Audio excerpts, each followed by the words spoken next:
Good morning and welcome to വർത്തമാനം. ഇന്നത്തെ പ്രധാനപ്പെട്ട പത്രവാർത്തകൾ.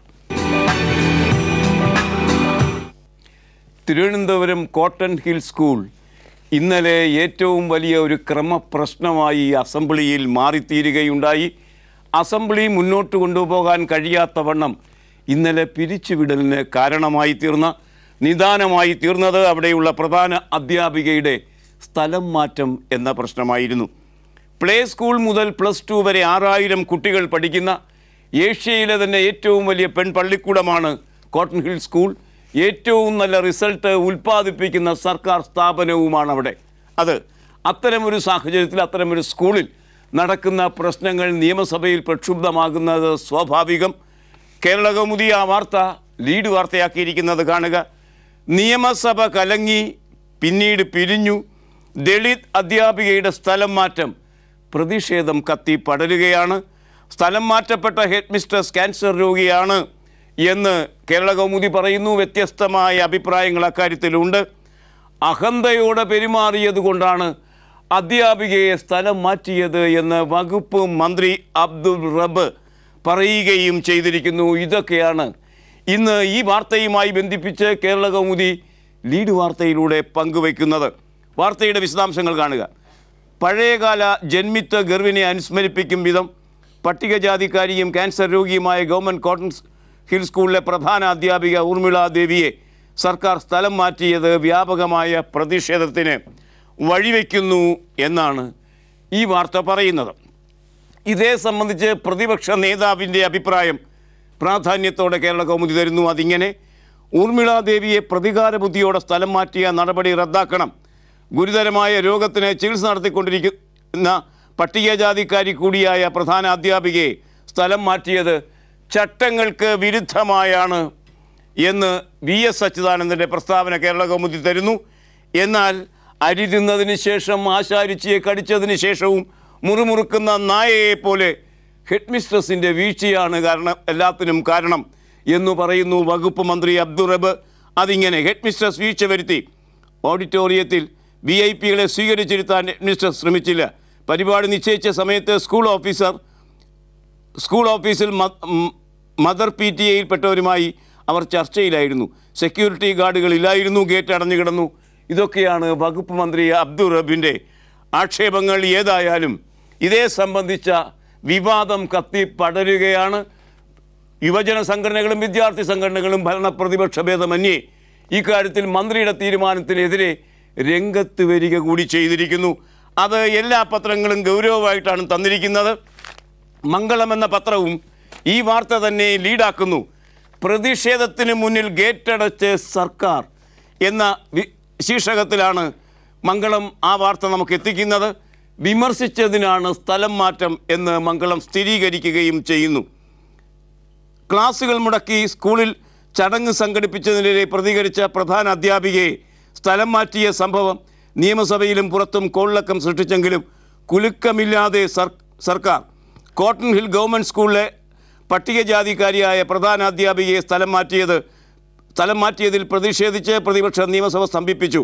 KSU ഉൾപ്പെടെയുള്ള വിദ്യാർത്ഥി യുവജന സംഘടനകളും സർക്കാർ നടപടിക്കെതിരെ പ്രതിഷേധവുമായി രംഗത്തെത്തി. എന്നാൽ അന്വേഷണ റിപ്പോർട്ടിൻ്റെ അടിസ്ഥാനത്തിൽ കൈക്കൊണ്ട നടപടി ഏകപക്ഷീയമല്ലെന്നും അതുകൊണ്ട് തന്നെ പിൻവലിക്കുന്ന പ്രശ്നമില്ലെന്നും മുഖ്യമന്ത്രി ഉമ്മൻചാണ്ടി വ്യക്തമാക്കി. ഉമ്മൻചാണ്ടിയുടെ ഒരു ശൈലി അങ്ങനെയാണ്. എപ്പോഴും അദ്ദേഹം ഇരയെ ആക്രമിക്കുന്നവരുടെ കൂടെയാണ് നിൽക്കുന്നത്. പ്രത്യേകിച്ച് സരിത S. നായരോ ബിജു രാധാകൃഷ്ണയോ പോലെയുള്ള നല്ലവരായ ചില മനുഷ്യരെ ഒഴിച്ചാൽ ഉമ്മൻചാണ്ടി എപ്പോഴും ഇരകളെ ആക്രമിക്കുന്നവർക്ക് ഒപ്പം നിൽക്കുന്ന ശീലമുള്ളയാളാണ് എന്ന് ഈ കാര്യത്തിലും അദ്ദേഹം തെളിയിച്ചിരിക്കുന്നു. എല്ലാ അന്വേഷണങ്ങളും നടത്തിയാണ് നടപടി കൈക്കൊണ്ടിരിക്കുന്നത് എന്നാണ് മുഖ്യമന്ത്രി പറഞ്ഞിരിക്കുന്നത്. മാത്രമല്ല അത് പിൻവലിക്കുന്ന പ്രശ്നമേയില്ല എന്നുകൂടി അദ്ദേഹം പറഞ്ഞിരിക്കുന്നു. സമരക്കാരും ഭരണാധികാരിയും മുഖാമുഖം വന്നു നിൽക്കുന്ന അവസ്ഥ സംജാതമായിരിക്കുന്നു. ഈ പ്രശ്നം പെട്ടെന്ന് കെട്ടടങ്ങാൻ ഇടയില്ല എന്ന് സാരം. നടപടി പട്ടികജാതിക്കാരി ആയതിനാലാണ് സംഭവിച്ചത് എന്ന് പ്രഥമ അധ്യാപിക പറഞ്ഞിരിക്കുന്നു. മംഗളം അത് റിപ്പോർട്ട് ചെയ്യുന്നു. പട്ടികജാതിക്കാരി ആയതിനാലാണ് സർക്കാർ തനിക്കെതിരെ നടപടി സ്വീകരിക്കുന്നത് എന്ന് കോട്ടൺ ഹിൽ ഗവൺമെൻറ് സ്കൂളിൽ നിന്നും സ്ഥലം മാറ്റപ്പെട്ട പ്രധാന അധ്യാപിക KK ഊർമിള പറഞ്ഞിരിക്കുന്നു. ഇനി അവർക്ക് 1 വർഷത്തിൽ താഴെ മാത്രമാണ് സേവന കാലാവധിയുള്ളത്. 40 ദിവസങ്ങൾക്ക് മുമ്പാണ് അവിടെ അവർ ചാർജ് എടുത്തത്. ഒരു സ്കൂളിൽ നിന്നോ കോളേജിൽ നിന്നോ അധ്യാപകരെ മാറ്റുമ്പോൾ ആ അധ്യയന വർഷം കണക്കിലെടുക്കണം, അത് കഴിഞ്ഞ് മാറ്റങ്ങൾ പാടുള്ളൂ എന്ന നിയമമുള്ളപ്പോഴാണ് ഈ മാറ്റം. അതുകൊണ്ടും തീർന്നില്ല. നിയമസഭാ സമ്മേളനം നടക്കുന്ന സാഹചര്യത്തിൽ മന്ത്രിമാർ മറ്റ് യോഗങ്ങൾക്ക് പോകരുത് എന്ന നിർദ്ദേശമുണ്ട് സ്പീക്കറുടെ. അതുകൊണ്ടും തീർന്നില്ല. സ്കൂളുകളിൽ പഠനം തടസ്സപ്പെടുത്തിക്കൊണ്ട് ഒരു തരം മീറ്റിങ്ങും നടത്തരുത് എന്നും നിയമമുണ്ട്. ഈ നിയമമൊക്കെ കാറ്റിൽ പറത്തിയാണ് ഒരു നിലവാരവുമില്ലാത്ത ആ മന്ത്രി ആ സ്കൂളിൻ്റെ പടി കടന്ന് ചെന്ന് കുട്ടികളെ 2.5 മണിക്കൂർ പൊരിവെയിൽ ഇരുത്തിയ ശേഷം പ്രസംഗിച്ച് തകർത്തത് എന്ന് നാം ആലോചിക്കണം. ആ അർത്ഥത്തിൽ എല്ലാ നിലവാരത്തിലും നിയമം കാറ്റിൽ പറത്തി രാജാക്കന്മാരെ പോലെ സഞ്ചരിക്കാൻ ഈ മന്ത്രിമാർക്ക് എന്ത് അവകാശമാണ് കേരളത്തിലുള്ളത്? ഇതൊക്കെ നമുക്ക് പറയാം. പക്ഷേ അബ്ദുൾ റബ്ബിന് ഇതൊന്നും ബാധകമല്ല. കാരണം വിവരം തീരെ ഇല്ലാത്ത വിദ്യാഭ്യാസ മന്ത്രിയാണ് അദ്ദേഹമെന്ന് ഇതിനു മുമ്പ് പലവരും അദ്ദേഹം തെളിയിച്ചു കഴിഞ്ഞിട്ടുമുണ്ട്. ദേശാഭിമാനിയും ഈ വാർത്ത തന്നെയാണ് ലീഡാക്കിയിരിക്കുന്നത്. കാണുക, പ്രധാന അധ്യാപികയുടെ അന്യായ സ്ഥലം മാറ്റം, വ്യാപക പ്രതിഷേധം, നിയമസഭ സ്തംഭിച്ചു. മന്ത്രിയെ വിമർശിച്ചെന്ന പേരിൽ 1 വർഷം മാത്രം സർവീസ് ബാക്കിയുള്ള രോഗിയായ അധ്യാപികയെ മാറ്റിയത് അധികാര പ്രമത്തതയല്ലാതെ മറ്റെന്ത്? കാണുക, തിരുവനന്തപുരം കോട്ടൺ ഹിൽ സ്കൂളിലെ പ്രധാന അധ്യാപിക ഊർമിളാ ദേവിയെ അന്യായമായി സ്ഥലം മാറ്റിയ സർക്കാർ നടപടിക്കെതിരെ വ്യാപക പ്രതിഷേധം വളരുന്നു എന്ന നിലയ്ക്കാണ് ഈ വാർത്ത നമ്മെ തേടിയെത്തുന്നത്. അത് ദേശാഭിമാനിയുടെ പേജിലൂടെ. ഇനി എന്താണ് ഈ പ്രധാന അധ്യാപിക പ്രസംഗിച്ചത്? ഈ പ്രസംഗത്തിൽ എവിടെയാണ് പ്രകോപനം കൊള്ളാൻ അബ്ദുൾ റബ്ബിന് കാരണമായത്? കാണുക, ഹെഡ്മിസ്ട്രസിൻ്റെ പ്രസംഗത്തിൽ മന്ത്രിക്കെതിരെ പരാമർശമില്ല. പ്രസംഗം പ്രധാന ഭാഗം ഇങ്ങനെയാണ്: ഡിസ്ട്രിക്ട് സെൻറ്ററിലെ ബഹുമാന്യർ ശ്രദ്ധിക്കേണ്ടത്, ഒരു മീറ്റിംഗ് അറേഞ്ച് ചെയ്യുമ്പോൾ ഇത്രയും വലിയ സ്കൂളിൽ ഇത്രയും ക്ലാസ്സിലെ അധ്യാപകരെയും ബുദ്ധിമുട്ടിക്കത്തക്ക അറേഞ്ച്മെൻറ്റ്സ് ഞാൻ വളരെ റിക്വസ്റ്റ് ചെയ്യുകയാണ്. ഇങ്ങനെയൊരു സമയത്ത് അറേഞ്ച് ചെയ്യാൻ പാടില്ലായിരുന്നു.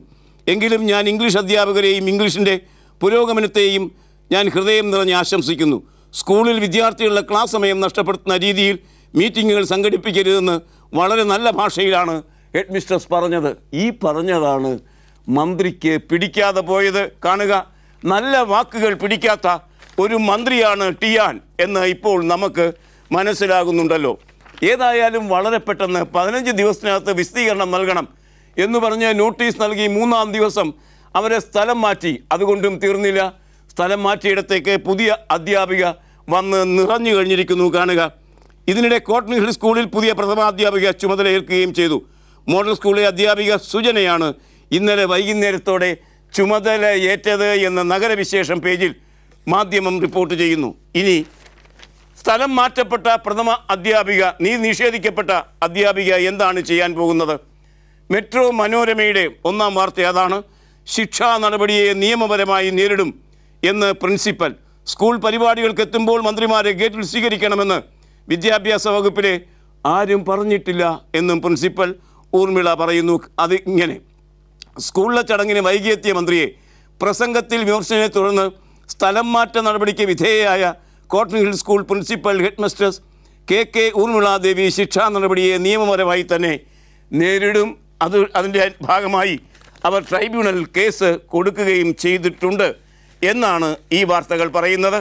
ഏതായാലും ഒരു അധ്യാപികയെ സ്ഥലം മാറ്റിയതിൻ്റെ ഭാഗമായി വ്യാപകമായ പ്രതിഷേധം ഉയരുന്നു. വിദ്യാഭ്യാസ മന്ത്രി പ്രതിരോധത്തിൽ എത്തിച്ചേർന്നിരിക്കുകയും ചെയ്യുന്നു. അതാണ് ഇന്ന് പത്രങ്ങൾ നമുക്ക് തരുന്ന പ്രധാനപ്പെട്ട വാർത്ത. ആഭ്യന്തര വകുപ്പ് ഭരിക്കുന്നത് രമേശ് ചെന്നിത്തല എന്ന മുൻ KPCC പ്രസിഡൻ്റാണ്.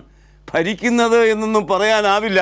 ആ കസേരയിൽ ഇരിക്കുന്നത് ഇയാൾ എന്ന് മാത്രമേ പറയാനാകൂ. കാരണം ആഭ്യന്തര വകുപ്പിൻ്റെ നിയന്ത്രണം ചീഫ് സെക്രട്ടറിയിലൂടെ മുഖ്യമന്ത്രിയുടെ കയ്യിൽ തന്നെയാണ് ഇപ്പോഴും ഇരിക്കുന്നത് എന്നും അതിന് നിയുക്തനായ മന്ത്രി രമേശ് ചെന്നിത്തല ഒരു നോക്കുകുത്തി മാത്രമാണെന്നും ധ്വനിപ്പിക്കുന്ന വാർത്ത ദേശാഭിമാനി 1-ാം പേജിൽ തരുന്നത്. കാണുക, ചീഫ് സെക്രട്ടറിക്കെതിരെ ADGPയുടെ കത്ത് ആഭ്യന്തര വകുപ്പിൻ്റെ പ്രവർത്തനം തടസ്സപ്പെടുത്തുന്നു എന്നാണ് ADGP കത്തെഴുതിയിരിക്കുന്നത്. V. ജെയിൻ ആഭ്യന്തര വകുപ്പിലെ മുഖ്യമന്ത്രിയുടെ ഈ ഇടപെടലിനെ ഇങ്ങനെ വാർത്തയാക്കുന്നു: ആഭ്യന്തര വകുപ്പിൻ്റെ ഫയലുകൾ ചീഫ് സെക്രട്ടറിയുടെ ഓഫീസിൽ അട്ടിമറിക്കുകയാണ് എന്ന് ADGP രാജേഷ് ദിവാൻ ആഭ്യന്തരമന്ത്രി രമേശ് ചെന്നിത്തലയ്ക്ക് അദ്ദേഹം കത്തയച്ചു. പോലീസ് പരിശീലനം പോലുള്ള പ്രധാന കാര്യങ്ങളിൽ ചീഫ് സെക്രട്ടറി അനാവശ്യമായി ഇടപെടുന്നുവെന്ന് പരാതിയിൽ പറഞ്ഞു. മുഖ്യമന്ത്രിയുടെ ഒത്താശയോടെ ചീഫ് സെക്രട്ടറിയുടെ ഓഫീസ് ആഭ്യന്തര വകുപ്പിൻ്റെ പ്രവർത്തനങ്ങൾ തടസ്സപ്പെടുത്തുന്നു എന്നാണ് കത്തിലെ ഉള്ളടക്കം. ആ കത്തിൻ്റെ വിശദാംശങ്ങൾ ദേശാഭിമാനി ഇന്ന് ഒന്നാമത്തെ പേജിൽ തന്നിരിക്കുന്നു. ഇറാഖുമായി ബന്ധിപ്പിച്ച അവിടുത്തെ ആഭ്യന്തര കലാപവുമായി ബന്ധിപ്പിച്ച വാർത്തകളുടെ ഏറ്റവും പുതിയ നാൾ വഴി ഇന്നത്തെ വാർത്ത പൊതുവൃത്താന്തം പേജിൽ മംഗളം തരുന്നു. ഇറാഖിനെ ആക്രമിക്കാൻ സിറിയയും ഐക്യ സർക്കാരിനില്ല എന്ന് പ്രധാനമന്ത്രി മാലികി. ഇറാൻ സൈനികരും കൊല്ലപ്പെട്ടു. യൂറോപ്യൻ ഓഹരി വിപണിയിൽ തകർച്ച. ദിവസങ്ങൾക്കുള്ളിൽ ബാഗ്ദാദ് പിടിക്കുമെന്ന് വിമതർ. IS തീവ്രവാദികളുടെ ആക്രമണത്തിൽ തകർന്ന ഇറാഖിന് നേരെ സിറിയയുടെ വ്യോമാക്രമണം. അൻബർ പ്രവിശ്യയിലുണ്ടായ സിറിയൻ ആക്രമണത്തിൽ 57 ഇറാഖി പൗരന്മാർ കൊല്ലപ്പെട്ടു എന്ന് മാത്രമല്ല, പശ്ചിമേഷ്യയിലേക്ക് കൂടുതൽ പടർന്നു പിടിക്കുന്ന ഒരു കലാപമായി സുന്നികളുടെ കലാപം മാറിത്തീർന്നിരിക്കുന്നു എന്നാണ് ഈ വാർത്ത നമ്മോട് പറയുന്നത്. 10,000-ഓളം ഇന്ത്യക്കാർ ഇറാഖിലുണ്ട്. മലയാളികളും അതിൽ പെടുന്നുണ്ട്. മലയാളികളെ സംബന്ധിച്ച, ഇറാഖിൽ പെട്ടുപോയ മലയാളികളെ സംബന്ധിച്ച വാർത്ത ചന്ദ്രിക എന്ന പത്രം ഇന്ന് ലീഡാക്കിയിരിക്കുന്നു. ഇറാഖിൽ കുടുങ്ങിയ മലയാളികൾക്ക് സംസ്ഥാനം വിമാന ടിക്കറ്റ് നൽകും. ആഭ്യന്തര കലഹം രൂക്ഷമായ ഇറാഖിലുള്ള മലയാളികൾക്ക് നാട്ടിൽ തിരിച്ചെത്താനുള്ള വിമാന ടിക്കറ്റ് നൽകാൻ മന്ത്രിസഭാ യോഗം തീരുമാനിച്ചിരിക്കുന്നു എന്ന വാർത്ത ചന്ദ്രിക ഇന്ന് ലീഡ് വാർത്തയാക്കി തന്നിരിക്കുന്നു. ഓരോ സാധനത്തിനും വില കൂടുന്നതിൻ്റെ ദിനങ്ങളാണ് കടന്നുപോയിരിക്കുന്നത്.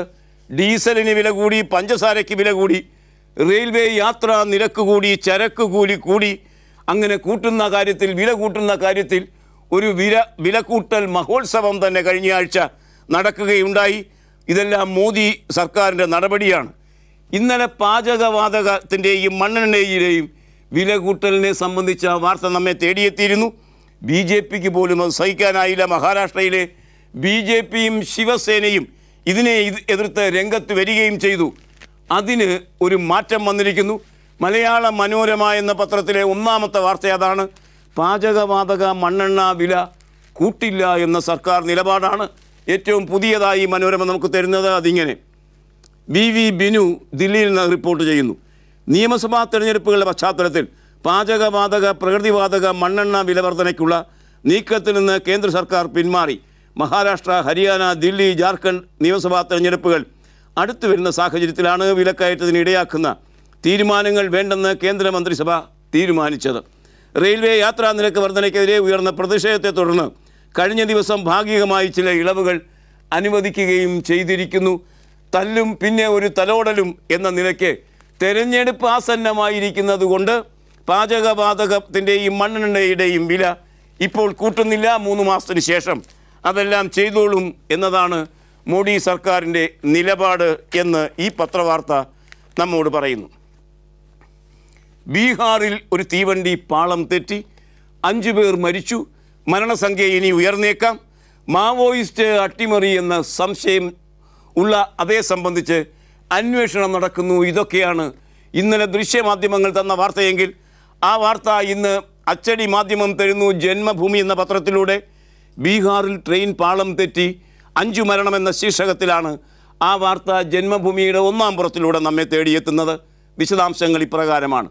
ബീഹാറിൽ ചപ്രയ്ക്കടുത്ത ഗോൾഡൻ ഗഞ്ച് സ്റ്റേഷന് സമീപം ദില്ലി ദിബ്രുഗഡ് രാജധാനി എക്സ്പ്രസ് പാളം തെറ്റി 5 പേർ മരിച്ചു. 12 പേർക്ക് പരിക്കേറ്റു. ഇവരിൽ പലരുടെയും നില ഗുരുതരമാണ്. മരണസംഖ്യ ഉയർന്നേക്കാം. അട്ടിമറിയാണ് കാരണമെന്ന് ശക്തമായ സംശയം ഉയർന്നിട്ടുണ്ട്. അപകടത്തെപ്പറ്റി വിശദമായ അന്വേഷണത്തിന് കേന്ദ്ര സർക്കാർ ഉത്തരവിടുകയും ചെയ്തിരിക്കുന്നു എന്ന് ഈ ജന്മഭൂമി വാർത്ത നമ്മോട് പറയുന്നു. മോദി സർക്കാർ അധികാരത്തിലേറിയിട്ട് ഇന്നേക്ക് 1 മാസം തികയുകയാണ്. വലിയ വിവാദങ്ങളൊക്കെ ഉണ്ടാകുന്ന വിലക്കയറ്റ വാർത്തകൾ വരുമ്പോൾ 1 മാസം തികയുന്ന മോദി സർക്കാർ 1 മാസം തികയ്ക്കുന്ന ദിവസം മറ്റൊരു നല്ല വാർത്ത കൂടി നമുക്ക് തരുന്നു. മോദി സർക്കാരല്ല തരുന്നത്, മറിച്ച് മോദി ഭരണം ഉപേക്ഷിച്ചു പോയ ഗുജറാത്തിലെ മുഖ്യമന്ത്രിയിലൂടെയാണ് ആ വാർത്ത നമ്മെ തേടിയെത്തുന്നത് വനിതാ മുഖ്യമന്ത്രിയുടെ പ്രസ്താവന കാണുക. ജന്മഭൂമി വാർത്തകൾ പേജിൽ അത് നമുക്ക് തന്നിരിക്കുന്നു. വളരെ പ്രധാനപ്പെട്ട ഒരു തീരുമാനമാണ് ആ വനിതാ മുഖ്യമന്ത്രി കൈക്കൊണ്ടിരിക്കുന്നത്. പക്ഷേ ജന്മഭൂമി മാത്രമേ അത് വാർത്തയാക്കി നമുക്ക് തന്നിട്ടുള്ളൂ. ഗുജറാത്ത് പോലീസിൽ ഇനി 1/3 വനിതകളായിരിക്കും.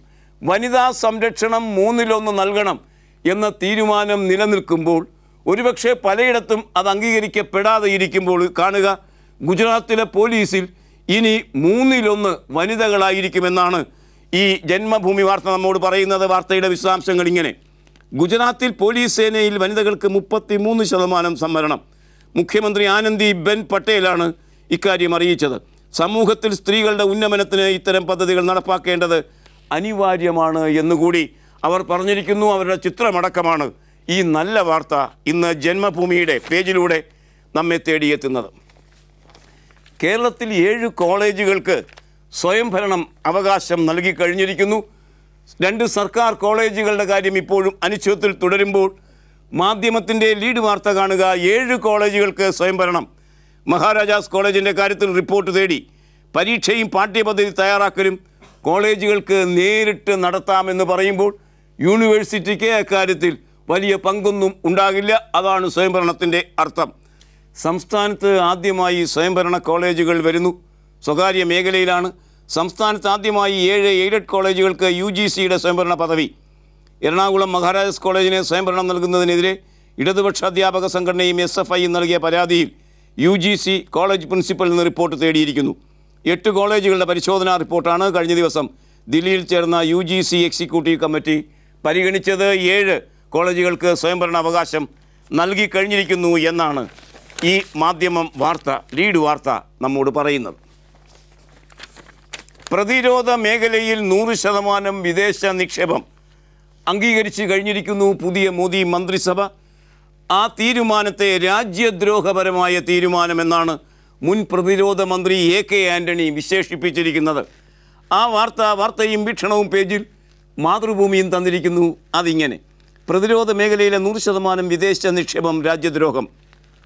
രാജ്യത്തിൻ്റെ പ്രതിരോധ മേഖല ബഹുരാഷ്ട്ര കുത്തകൾക്ക് നൽകിയത് രാജ്യദ്രോഹ നടപടിയാണ് എന്ന് കോൺഗ്രസ് ഉന്നതാധികാര സമിതി അംഗം AK ആൻ്റണി പറഞ്ഞു. രാജ്യത്ത് സർവനാശം വിതയ്ക്കുന്ന സാമുദായിക വർഗീയ ധ്രുവീകരണത്തിനാണ് മോദി സർക്കാർ ശ്രമിക്കുന്നത്. ഇതിൻ്റെ ഭാഗമായാണ് കാശ്മീരിൻ്റെ പ്രത്യേക പദവി എടുത്തു കളയാനുള്ള നീക്കം ഉണ്ടായിരിക്കുന്നത്. കേരളത്തിലെ സംബന്ധിച്ചും ആൻ്റണി പറയുകയുണ്ടായി: കനത്ത പരാജയമാണ് ഇക്കുറി നമുക്ക് നേരിടേണ്ടി വന്നതെങ്കിലും രാഷ്ട്രീയ വനവാസത്തിന് കോൺഗ്രസ് നേതാക്കൾ പോകില്ല, കോൺഗ്രസ് ഇനി ഉണ്ടാകില്ല എന്ന മട്ടിലാണ് BJPയുടെ പ്രചാരണം. വളരെ ദയനീയമായ തോൽവികൾ മുമ്പും ഉണ്ടായിട്ടുണ്ട്. അത് ജനാധിപത്യത്തിൽ സർവ്വസാധാരണമാണ്. 20-ൽ 20 സീറ്റും കേരളത്തിൽ ലഭിക്കും എന്ന് പ്രസംഗിച്ചു പോയ ആൻ്റണി ഇപ്പോൾ വന്ന് പട്ടാങ്കം പറയുന്നത് കാണുക. ദയനീയമായ തോൽവിയാണ് കോൺഗ്രസ്സിന് ഇന്ത്യയിൽ ഉണ്ടായിരിക്കുന്നത് എന്നാണ് അദ്ദേഹം ഇപ്പോൾ പറയുന്നത്. ദേശീയ പാതയുടെ വീതി 60 മീറ്റർ ആയിരിക്കണം എന്നതായിരുന്നു കേന്ദ്രത്തിൻ്റെ നിലപാട്. എന്നാൽ കേരളം 30 മീറ്ററിലധികം അത് ഉയരാൻ പാടില്ല എന്ന് ശഠിക്കുകയും ഒരു സമവായം എന്ന നിലയ്ക്ക് 45 മീറ്റർ എന്ന നിലയ്ക്ക് കേരളത്തിനൊരു സൗജന്യം കേന്ദ്രം ചെയ്യുകയും ചെയ്തിരുന്നു. ഏതായാലും മാതൃഭൂമിയുടെ ഇന്നത്തെ ലീഡ് വാർത്ത കാണുക: ദേശീയപാത വികസനം ഒരു വിട്ടുവീഴ്ചയ്ക്കുമില്ല എന്ന് കേന്ദ്രം നിലപാടെടുത്തിരിക്കുന്നു. വിട്ടുവീഴ്ച ചെയ്യുക എന്ന് ചെയ്യുന്ന കാര്യങ്ങൾ കാണുക. ടോൾ പിരിവ് ഒഴിവാക്കാനാവില്ല. BJP ടോൾ പിരിവിന് എതിരായി നിലപാടെടുത്ത പാർട്ടിയാണെന്ന് നാം ഓർക്കണം. 45 മീറ്ററിൽ വിട്ടുവീഴ്ചയില്ല. കേരളത്തിന് പ്രത്യേക പരിഗണനയില്ല.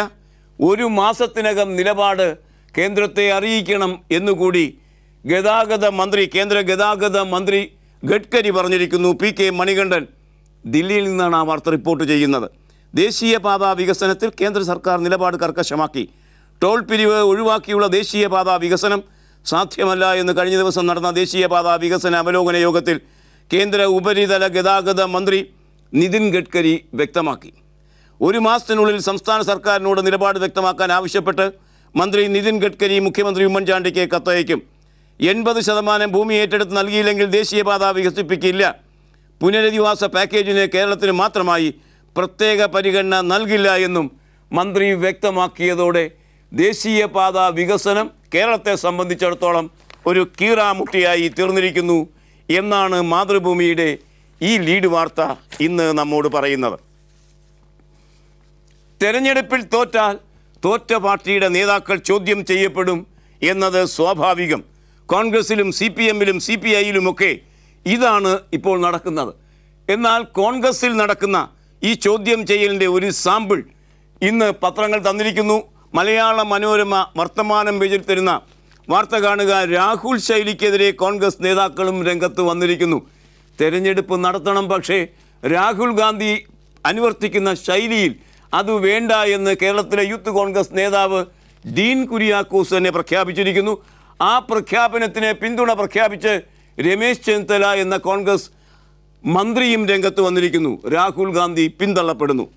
ജനവിശ്വാസം ആർജിച്ച നേതാക്കൾ തെരഞ്ഞെടുപ്പിലൂടെ കടന്നു വരണം. ജനവിശ്വാസമില്ലാത്തവരുടെ കയ്യിലൂടെ പാർട്ടി പോകുന്നതിനാലാണ് സംഘടനയിലേക്ക് കൂടുതൽ പേർ എത്താത്തത് എന്ന് കെ സുധാകരൻ പറഞ്ഞത് കയ്യൊടിയോടെയാണ് പ്രതിനിധികൾ സ്വീകരിച്ചത്. ഇന്ന് നേതാക്കൾക്കൊപ്പം അണികളില്ല. അഭിപ്രായം തുറന്നു പറയാൻ കോൺഗ്രസ് പ്രവർത്തകർ ചങ്കൂറ്റം കാണിക്കണമെന്നും സുധാകരൻ പറഞ്ഞു. യൂത്ത് കോൺഗ്രസിൻ്റെ നെയ്യാർ ഡാമിലെ ക്യാമ്പിലാണ് ഈ ചർച്ച നടന്നത്. ഇനി കോൺഗ്രസ്സുകാർക്ക് നമ്മുടെ ചീഫ് PC ജോർജിനെ കുറിച്ച് ഒരു അഭിപ്രായമുണ്ട്. നപുംസകമാണ് ആ മനുഷ്യൻ എന്നാണ് കോൺഗ്രസിൻ്റെ അഭിപ്രായം. അതേ സംബന്ധിച്ച വാർത്തയും ഇന്ന് മനോരമ തരുന്നു. ചീഫ് വിപ്പിനെ നിലയ്ക്ക് നിർത്താൻ കഴിയാത്തത് സർക്കാരിൻ്റെ കഴിവില്ലായ്മ. നിലവാരം കുറഞ്ഞ പബ്ലിസിറ്റിക്ക് വേണ്ടി വായിൽ തോന്നിയത് കോതയ്ക്ക് പാട്ട് എന്ന നിലയിൽ പ്രസ്താവനകൾ ഇറക്കുന്ന സർക്കാർ ചീഫ് വിപ്പ് PC ജോർജിനെ നിലയ്ക്ക് നിർത്താനാവാത്തത് സർക്കാരിൻ്റെയും നേതൃത്വത്തിൻ്റെയും കഴിവുകേട് എന്ന് യൂത്ത് കോൺഗ്രസ് സംഘടനാ പ്രമേയം. അതിനാൽ ജോർജിനെതിരെയുള്ള നിലപാടുകൾ അവസാനിപ്പിക്കുകയാണ്.